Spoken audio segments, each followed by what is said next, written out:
अस्सलामुअलैकुम स्टूडेंट्स, मैं सैयदा मोमिना बुखारी हाजिर हूँ आपके सामने न्यू टॉपिक के साथ। तो जैसा कि प्रीवियस वीडियो में हमने चैप्टर नंबर 10 जो है वो स्टार्ट किया था, तो आज हम उसका टॉपिक नंबर 2 जो है वो डिस्कस करने जा रहे हैं, जो कि वोल्टेज और रेजिस्टेंस के बारे में है। तो हम वोल्टेज का पहले हम देखेंगे कि वोल्टेज किसे कहते हैं। सपोज दैट ये आपकी एक डिवाइस है और उस डिवाइस का नाम है मोबाइल फ़ोन ही कह लेते हैं, मोबाइल। ये मोबाइल है। अब कितना मोबाइल फ़ोन जो है उसमें से कितना, अब उसमें चार्जिंग स्टोर हुई है, इलेक्ट्रिक चार्जेस स्टोर हुए हैं, उसके 1 सेकंड में या 1 मिनट में या हाफ एन आवर में या 1 आवर में कितना करंट जो है उस डिवाइस में से पास हो रहा है। 1 मिनट में कितना करंट जो है उसमें से पास हो रहा है, या इस मोबाइल सेल फोन की क्या कितनी एबिलिटी है कि वो 1 मिनट में कितना ज़्यादा से ज़्यादा करंट पास करवा सकता है, तो उसको हम कहेंगे वोल्टेज। तो हम यहाँ पर सिंपली लिख सकते हैं ability of device to flow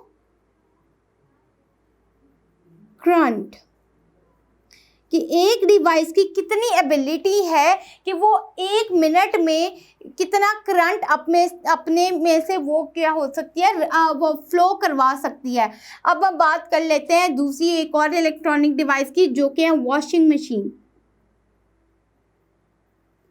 जो कि है वॉशिंग मशीन। अब इस डिवाइस के अब वोल्टेज क्या होता है कि ये वॉशिंग मशीन में से कितना करंट जो है वो 1 आवर में उसमें से रन कर रहे हैं। इस वॉशिंग मशीन की एबिलिटी कितनी है कि वो इसमें 1 आवर में कितना करंट इसमें फ्लो करवा सकती है, वो इसकी क्या कहलाएगा, वोल्टेज कहलाएगा। अक्सर आपने देखा होगा कि जब भी कोई नई होम अप्लायंस जो है वो आप घर में लेकर आते हैं, तो उसके साथ एक बुक मिलती है जिस पर लिखे होते हैं, उसका वोल्टेज भी लिखा होता है कि ये कितने वोल्टेज का है, ये कितने वोल्टेज का है।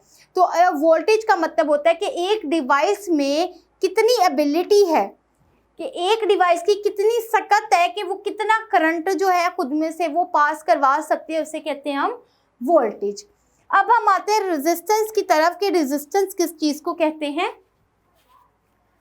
तो रेजिस्टेंस होती है कि अब जब आपकी एक डिवाइस में से करंट जो है वो पास थ्रू हो रहा है, ये सर्किट है, ये बैटरी लगाई हुई है, ये इसका पॉजिटिव टर्मिनल नेगेटिव टर्मिनल है, ये आपका जो है फ्लो ऑफ चार्ज हो रहा है, करंट जो है वो रन कर रहा है। अच्छा, जब करंट चल रहा है, अब जब फ्लो हो रहा है, तो इस तरह से यूँ नहीं होगा कि जो सप्लाई होगी वो जितने भी चार्जेस फ्लो हो रहे हैं, जितना भी करंट आ रहा है, वो सारा का सारा उस डिवाइस में से पास कर जाएगा।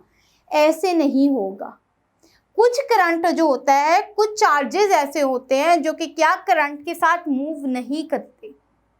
कुछ चार्जेस जितना, अब इस तरह से तो नहीं होता कि जितना करंट जो है वो वापदा से आ रहा है उतना करंट ही हमारे जो होम अप्लाइंसेस हैं या हमारी जितनी भी मशीनरीज हैं उसमें से वो पास थ्रू कर रहा है। नहीं, अगर उतना करंट आए तो हमारे जो होम अप्लाइंसेस जो है वो तो जल जाएं।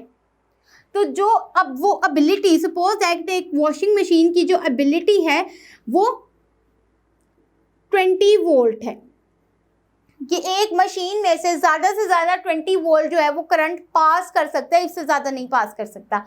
अच्छा, अब जब इससे पास करेगा, करंट पास करेगा, सपोज दैट पीछे से सर्किट से करंट आ रहा है, 30 वोल्ट का करंट आ रहा है। अब जब 30 वोल्ट का करंट आ रहा है, लेकिन जब वो मशीन में से पास करेगा तो 20 वोल्ट ही करंट पास करेगा, बाकी जो 10 वोल्ट का करंट रह जाएगा, 30 माइनस 20, पीछे जो 10 वोल्ट का करंट रह जाएगा, वो क्या होगा, 10 वोल्ट के जो चार्जेस होंगे वो इलेक्ट्रिक करंट के फ्लो के साथ मूव नहीं करेंगे, वो क्या करेंगे, उसकी ऑपोजिट डायरेक्शन में मूव करेंगे। अब जो ये 10 वोल्ट जो करंट है जो कि पास नहीं करेगा करंट के फ्लो के साथ, उसे कहेंगे हम लोग रेजिस्टेंस। ऐसा करंट जो कि फ्लो ऑफ करंट के साथ पास नहीं करता, उसकी ऑपोजिट डायरेक्शन में मूव करता है और डिवाइस में से पास नहीं होता, उसको कहते हैं रेजिस्टेंस। कि कितना जो है वो करंट जो है वो डिवाइस में से पास नहीं हो रहा, उस करंट को क्या कहेंगे हम लोग, रेजिस्टेंस कहेंगे। रेजिस्टेंस को किस तरह से मेजर किया जाता है, ये आपको इसका फॉर्मूला दिया गया है कि रेजिस्टेंस